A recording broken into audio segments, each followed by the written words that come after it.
Good morning, mathematicians. For today's lesson, we are going to interpret the meaning of factors, the size of the group or the number of groups. Let's get started.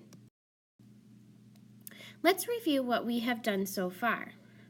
Take a look at the picture. How many groups are there? I see 1, 2, 3 groups.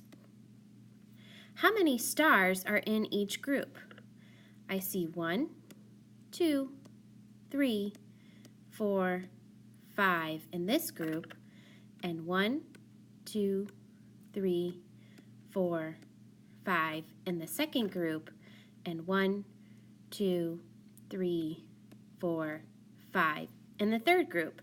So there are 5 stars in each group. Now I need to write an addition sentence. Well, since there are 5 3 times, I'm going to have 5 plus 5 plus 5. 5 plus 5 equals 10, plus 5 more I know is equal to 15. Now I need to write a multiplication sentence. Well, I added the number 5, and I did that 3 times. So my multiplication sentence is going to say 5 times 3, which equals 15. Let's take a look at our application problem. Don't forget to show Mrs. Drum that you've read the problem.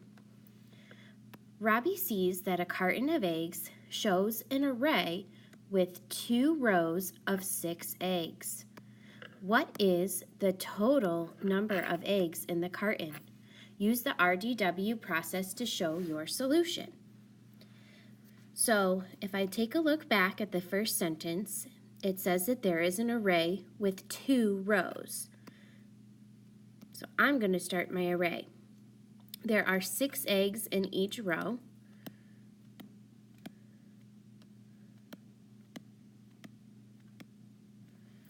Now I need to figure out the total number of eggs. Well, since I had 2 rows with 6 eggs in each, that's going to be 2 times 6. So if I count by 2's, 2, 4, 6, 8, 10, 12, there are 12 eggs in the carton. Now I just need to put it in a sentence. So the total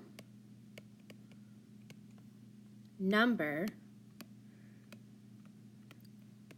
of eggs, is 12. Let's look at number 1. It says put all of your counters into 4 equal groups. Before you start, make sure that you have exactly 12 counters. If you have an extra one or if you are missing one, please raise your hand and I will come around to help.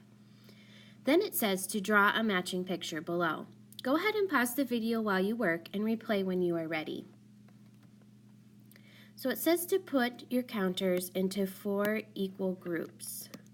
So I am going to draw 4 groups to start. Then I'm going to put 1 in each group so far. So I have 1, 2, 3, 4, 5, 6, 7, 8, 9, 10, 11, 12. So let's take a look at the questions. How many groups did you make? Well, we made 4 groups. That was right in the directions. How many counters are in each group? Well, I see 3 in the first one, 3 in the second, 3 in the third, and 3 in the fourth. So there are 3 counters in each group. Now I'm going to write a multiplication sentence that's going to match my picture. So I'm going to have 4 groups, so that's 4 times however many were in each group, which is 3. So I know that 4 times 3 is equal to 12. Now, the numbers that we multiply by, those are called factors.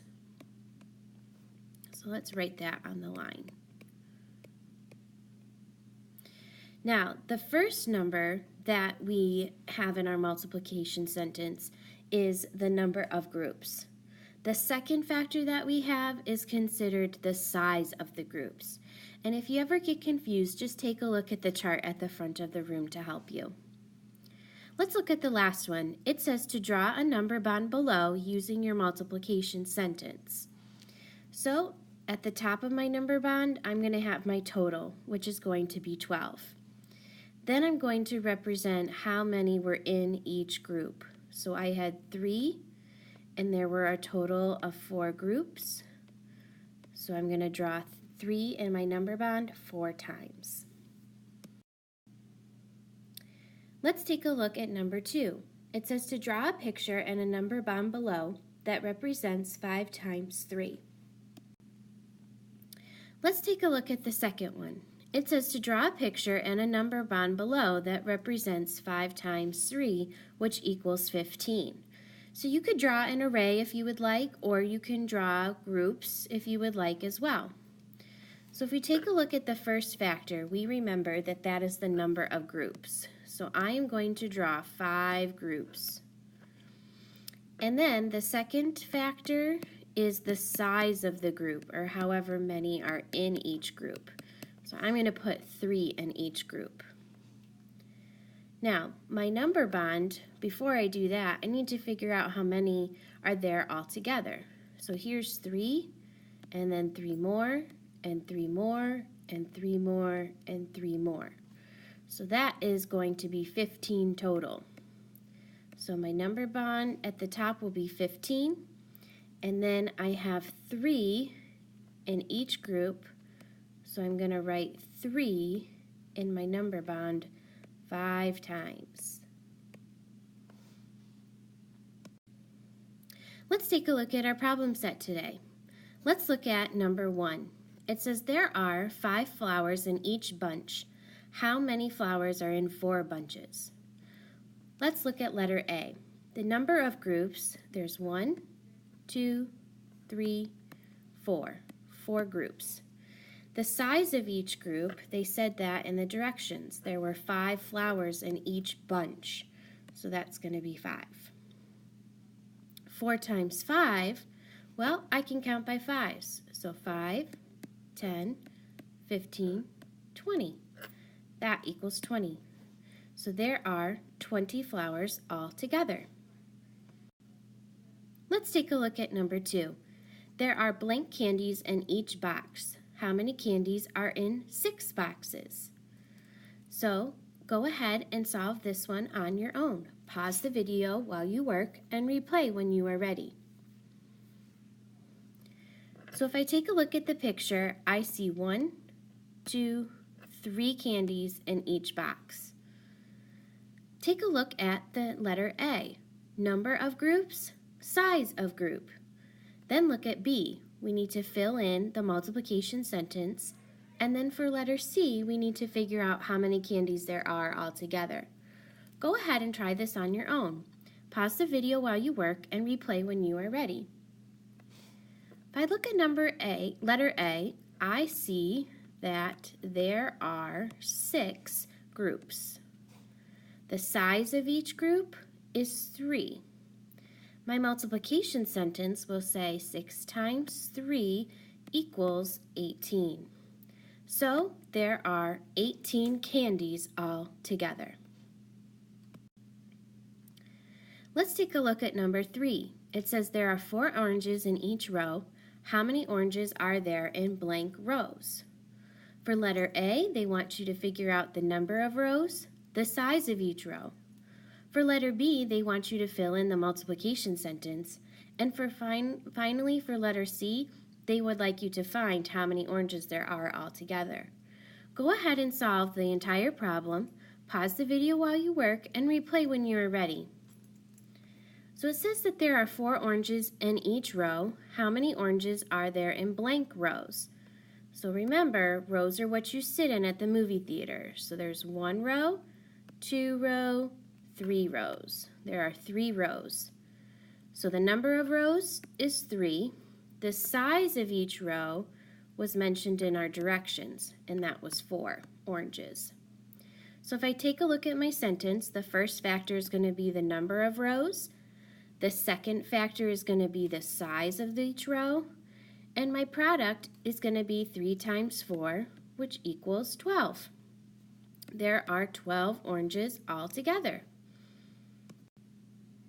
Let's take a look at number 5. It says to write a multiplication equation for the array shown below. So if I take a look at my array, I see that there are 1, 2, 3, 4 rows or groups. So that means that that's going to be my first factor. Then I need to see how many are in each row. So I see that there's 1, 2, 3 X's. So that's going to be my second factor. 4 times 3, if I count up all the X's, I'm going to get 12. Now I need to draw a number bond for the array where each part represents the amount in one row. So I'm going to have 12 at the top, and then there were 3 in each row. There were 4 rows total, so that means I'm going to put 3 in my number bond 4 times. You did a great job working really hard today. Your assignment is to work on the problem set, but I would like you to do number 4 and number 6. When you're finished, check your work with the answer keys at the front of the room. You can put your packet in your folder and put it in the Leave at Home side. Then I would like you to finish the exit ticket on your own. Make sure your name is on it, and then you can put it in the turn-in tray. When you're finished with the exit ticket, make sure you take a look at the board for the must-dos and can-dos. I'll see you next time.